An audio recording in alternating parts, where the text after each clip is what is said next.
পৃথিবীতে যত অত্যাধুনিক প্রযুক্তি এবং আবিষ্কার হয়েছে সে সবগুলোই হাজারো এক্সপেরিমেন্টের পর সম্ভব হয়েছে। এমনিতে তো বেশিরভাগ এক্সপেরিমেন্ট বিজ্ঞানীরাই করে, কিন্তু আজকাল সাধারণ মানুষও নতুন নতুন এক্সপেরিমেন্ট করতে পিছপা হয় না। পিনিক পায়ের আজকের ভিডিওতে আমি আপনাদেরকে দেখাবো ইউটিউবারদের দ্বারা করা পাগলা কিছু এক্সপেরিমেন্ট। Number 1, fire writing. যদি আপনি একজন স্টুডেন্ট হয়ে থাকেন তবে তো আপনি নিশ্চয়ই কারেক্টর পেন ইউজ করেছেন। কলম দিয়ে কোনো লেখা ভুল হলে এই কারেক্টর পেন দিয়ে সেটাকে ইরেজ করা হয়। তবে একজন ইউটিউবার এই কারেক্টর পেনকে একেবারে ভিন্ন এক পদ্ধতিতে ইউজ করে দেখিয়েছে। এই ভিডিওতে দেখা যাচ্ছে প্রথমে সে একটি প্লেন জায়গায় 1 ফোঁটা কারেক্টর কালি লাগিয়ে দেয়, তারপর সে একটি লাইটারের সাহায্যে সেই হোয়াইটনারের কালিতে আগুন লাগিয়ে দেয়। তারপর সে ওই আগুনে জ্বলতে থাকা ডট থেকে শুরু করেই কারেক্টর পেনটি দিয়ে আরো লেখা লিখতে থাকে।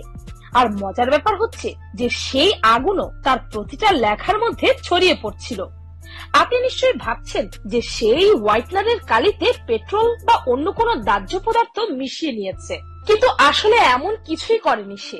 আসলে হোয়াইটনারের কালিতে যে লিকুইড থাকে তার মধ্যে ট্রাইক্লোরোথিন নামের একটি কেমিক্যাল থাকে, আর সেটি হচ্ছে একটি দাহ্য পদার্থ। তাই এতে সামান্য একটু আগুন লাগলেই তা ছড়িয়ে পড়ে। এই দৃশ্যটি দেখে মনে হচ্ছে যেন লোকটি আগুন দিয়ে লিখছে। Number 2, mobile versus laser. Technology আজ এতটাই উন্নত হয়ে গেছে যে আজকাল অতি মজবুত বস্তু কাটার জন্য মেশিন রয়েছে।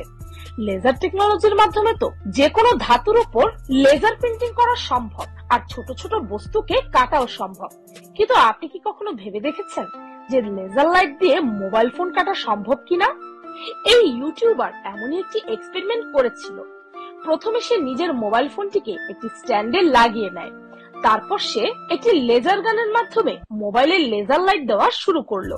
এই সেটআপটি কমপ্লিট করার পর যেই না সে লেজার লাইটটিকে মোবাইলের মাঝামাঝি পজিশনে রাখলো, তার মোবাইল মুহূর্তের মধ্যেই কেটে 2 টুকরো হয়ে গেল।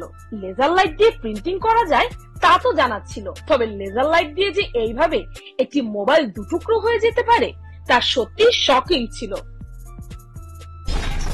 Number 3, under water fire. আমরা তো সবাই জানি যে আগুন আর পানি এমন দুটো আলাদা পদার্থ যা কখনোই একসাথে মিলতে পারে না। কিন্তু কেমন হবে যদি আমি আপনাকে পানির ভেতর আগুন জ্বলার দৃশ্য দেখাই? শুনতে ব্যাপারটি অবিশ্বাস্য মনে হলেও এই ইউটিউবার এমন একটি উদ্ভট এক্সপেরিমেন্ট করে দেখিয়েছিল। সর্বপ্রথম সে 1000টি ম্যাচের কাঠি একসাথে জুড়ে দিয়ে একটি স্ট্রাকচার বানিয়ে ফেললো। তারপর সে স্বচ্ছ কাচের একটি অ্যাকুয়ারিয়াম বানিয়ে নিল, তারপর সেটাতে পানি ভর্তি করে দিল, আর তারপর সেই ম্যাচের কাঠি দিয়ে বানানো স্ট্রাকচারটিকে সে পানি ভর্তি অ্যাকুয়ারিয়ামের ভেতরে ঢুকিয়ে দিল।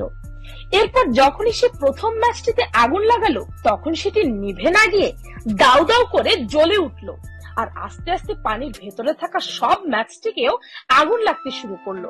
যেমনটা আপনারা এই ভিডিওটিতে দেখতেই পাচ্ছেন যে এই ম্যাচের কাঠিগুলো পানির নিচে থাকা সত্ত্বেও এগুলোতে দাউ দাউ করে আগুন জ্বলছে। পানির নিচে আগুন লাগার এই দৃশ্যটি সত্যি দেখার মতো। Number 4, sound and water. পানিকে আপনি যে পাত্রেই রাখুন না কেন পানি সেটির আকারই ধারণ করে নেয়। কিন্তু কেমন হবে যদি পানিকে সাউন্ড ওয়েভস এর মধ্য দিয়ে পার করা হয়? এই যে ভিডিওটি আপনারা দেখছেন, এখানে এক ইউটিউবার পানির সাথে অনেক অদ্ভুত একটি এক্সপেরিমেন্ট করেছে। সে পানির একটি পাইপ নিয়ে সেটিকে স্পিকারের সাথে আটকে দেয়। এরপর যা রেজাল্ট আসলো তা দেখে আপনিও আমার মতো শকড হয়ে যাবেন। সেই স্পিকারে মিউজিক অন করতেই পাইপ দিয়ে পড়তে থাকা পানি এমন বিচিত্র প্যাটার্ন ধারণ করে। আসলে যখন সাউন্ড ওয়েভস পানির উপর পড়ে তখন সাউন্ডের ফ্রিকোয়েন্সির কারণে পানি এমন অদ্ভুত ভাবে শেপ চেঞ্জ করে ফেলে। দৃশ্যটি সত্যি দেখার মতো। Number 5, freezing petrol. আমরা তো সবাই জানি যে ডিপ ফ্রিজারে যে কোনো জিনিস জমে বরফ হয়ে যায়, হোক সেটা পানি অথবা কোনো খাদ্যদ্রব্য।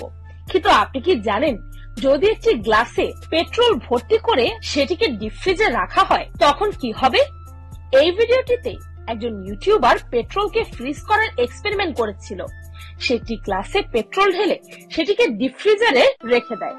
সারা রাত সেই গ্লাসটি ডিপ ফ্রিজেই রেখেছিল সে, কিন্তু যখন সকালে সে এই গ্লাসটিকে ডিপ ফ্রিজ থেকে বের করলো, তখন সে দেখলো পেট্রোল একেবারে লিকুইড স্টেটেই ছিল, এতটুকু জমেনি সেটি। এখন প্রশ্ন হচ্ছে, তবে পেট্রোলকে বরফে পরিণত করা যায় কিভাবে? এর জন্য ডিপ ফ্রিজ নয়, বরং লিকুইড নাইট্রোজেনের প্রয়োজন পড়বে। যদি পেট্রোলকে শুধুমাত্র কয়েক সেকেন্ডের জন্য নাইট্রোজেন গ্যাসে রাখা হয়, তবে সেটি জমে যাবে। তবে আপনি জেনে অবাক হবেন, যেই না আপনি সেই পেট্রোলটিকে নাইট্রোজেন গ্যাস থেকে বের করে আনবেন, তখন সাথে সাথে জমে যাওয়া সেই পেট্রোল আবারও লিকুইড হয়ে বাষ্পীভূত হয়ে যাবে। অদ্ভুত ব্যাপার, তাই না? তো এই ছিল ইউটিউবারদের দ্বারা করা পাগলা কিছু এক্সপেরিমেন্টস। ভিডিওটি ভালো লাগলে আপনার ফ্রেন্ডস এন্ড ফ্যামিলির সাথে শেয়ার করে তাদেরকেও দেখিয়ে দিতে পারেন। আর এই ভিডিওটির আরো অনেকগুলো পার্ট আছে, সেই ভিডিওগুলোর লিংক আমি এই ভিডিওর ডেসক্রিপশনে দিয়ে দিব, সেই ভিডিওগুলো দেখে আসতে পারেন। আর পিনিক পাই চ্যানেলটিকে সাবস্ক্রাইব করে বেল আইকনে অল নোটিফিকেশনস অন করতে ভুলবেন না যেন। আমি ফাল্গুনি, আজকের মতো এই পর্যন্তই। দেখা হচ্ছে পরের ভিডিওতে।